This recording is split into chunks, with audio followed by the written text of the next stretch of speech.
E é muito importante, viu? Porque às vezes, quer dizer, às vezes não, por falta de informação, sem dúvida nenhuma, por falta de ter a prova em nossas mãos, a gente passou vários meses aqui dizendo, será que é demasiado o que os americanos estão pedindo? Sabíamos que era demasiado, mas o que é demasiado? Agora tem uma prova concreta de 3 páginas, essa que tem 3 páginas, uma lista de exigências. E essa lista de exigências não é uma teoria conspiratória. É o que os americanos pediram ao Brasil para que não houvesse um tarifaço completo. Alguma tarifa iria vir. Ou seja, não é tudo. Insisto, para um trabalhador de uma fábrica que seria afetada, para a autonomia da política externa brasileira, para a soberania do Brasil em relação às plataformas digitais, tudo isso estaria ameaçado por conta de uma proposta como essa. E é muito interessante porque o governo norte-americano, nessa carta, entre outras coisas, ele diz o seguinte, olha, a proposta de vocês, brasileiros, não nos agradou, ficamos muito desapontados, mas se vocês quiserem nos deixar, basicamente, não falo com essa palavra, mas se vocês nos quiserem deixar felizes, eis o roteiro a ser seguido. Esse roteiro, gente, é um entreguismo puro. Eu, em 26 anos cobrindo comércio, eu nunca vi uma negociação na qual, de um lado, existe abertura incondicional do seu mercado. Imagine só, tarifa zero para todos os bens industriais americanos, igualdade de competição dos serviços digitais e a consulta antes das empresas americanas. Gente, o que mais? Né? Não existe. Não existe. Uma etapa superior a isso, Agora, uma etapa superior a isso é Venezuela. Só isso. Isso que eu ia falar, é virar Venezuela sem precisar sequestrar o presidente, né? Eu falo, voluntariamente virar Venezuela. Agora, Jamil, 2 coisas que eu achei interessantes. Uma, o governo brasileiro vem dizendo o tempo todo que em todas as negociações do último ano não houve uma clareza dos Estados Unidos a respeito do que eles queriam, mas do que eles queriam de maneira razoável. Agora é que eu estou entendendo. Isso. Porque essa carta eles nem consideram como algo que possa ser discutido.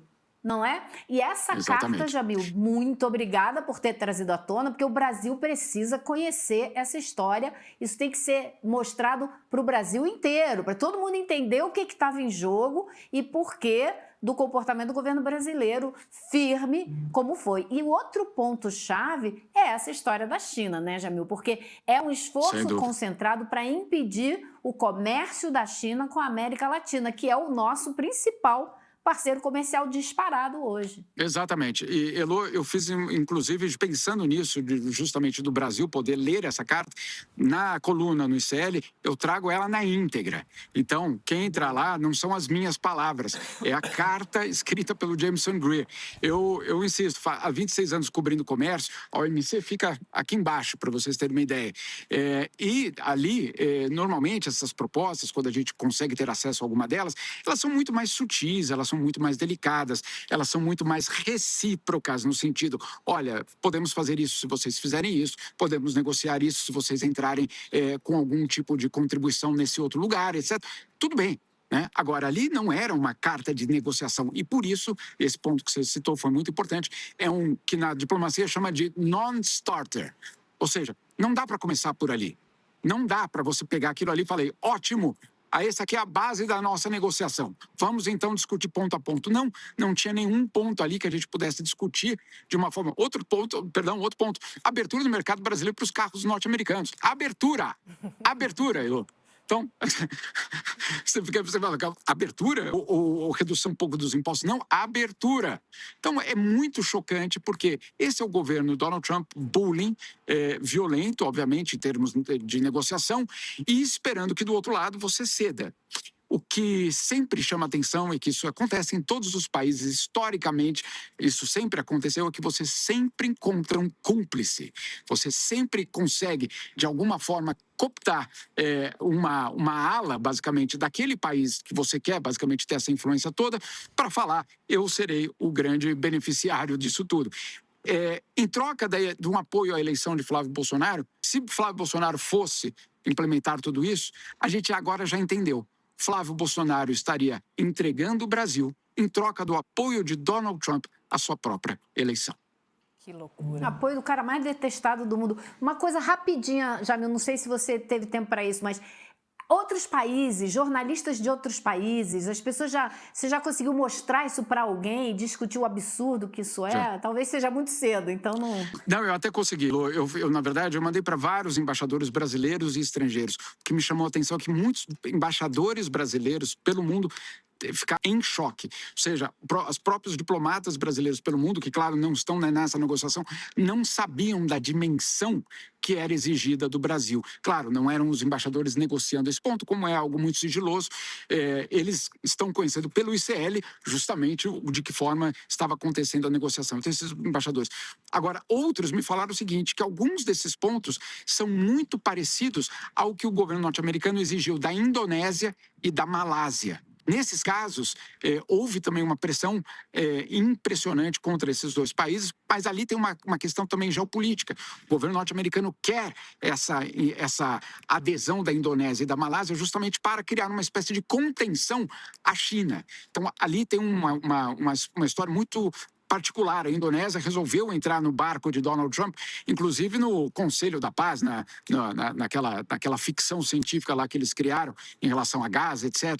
Então, existem, sim, outros parâmetros. Existem, sim, uma espécie de cartilha. Olha, nós vamos pelo mundo exigindo coisas. Claro, nesse caso é também muito específico do Brasil, tem itens muito brasileiros, mas é aquele negócio, eu ponho um, tiro o outro, etc. Então, é algo parecido com o que existe com outros países em desenvolvimento. Por isso, Elô, o mundo todo está olhando para o Brasil, para saber como o Brasil vai reagir a tudo isso. Então, é muito importante, insisto, essa carta que o ICL está trazendo, ela é muito importante, porque ela é muito reveladora de muitas coisas que estão acontecendo no mundo hoje, inclusive fora do Brasil. Pois é, eu aproveito então, convido a nossa audiência, né, para ir lá em iclnoticias.com.br para ler os detalhes dessa carta e também compartilhar. É muito bom que todos fiquem sabendo quais são, né, os anseios estadunidenses apoiados, todos apoiados pelo candidato à presidência da República que, enfim, está ali, aliado de quem quer tomar o nosso país. Tomar o nosso país, né? Virando já uma Argentina praticamente. Né, Jamil? É muito triste tudo isso, mas estamos de olho e muito obrigada. Vou convidar novamente a nossa audiência a dar uma olhadinha no nosso site, iclnoticias.com.br, lá na coluna do Jamil e compartilhar. Todo mundo precisa ficar sabendo sobre isso. Beijo para você, Jamil. Ótimo final de semana para todos e, claro, agora com a Copa do Mundo terminando, vamos voltar ao que importa, que é o Campeonato Brasileiro. Um abraço a todos. Ah, meu Deus. A Roberta com o Botafogo ganhando logo o primeiro jogo. A Roberta falou virando uma Argentina, mas sem final de Copa, né? Infelizmente. Não. Só com a parte ruim. Não. Deixa a Copa para lá. Beijo para você, Jamil. Obrigada. Beijo a todos. Tchau, tchau. Que delícia, né? Tá muito frio aqui em São Paulo, Jamil, naquele solzinho gostoso. Hã?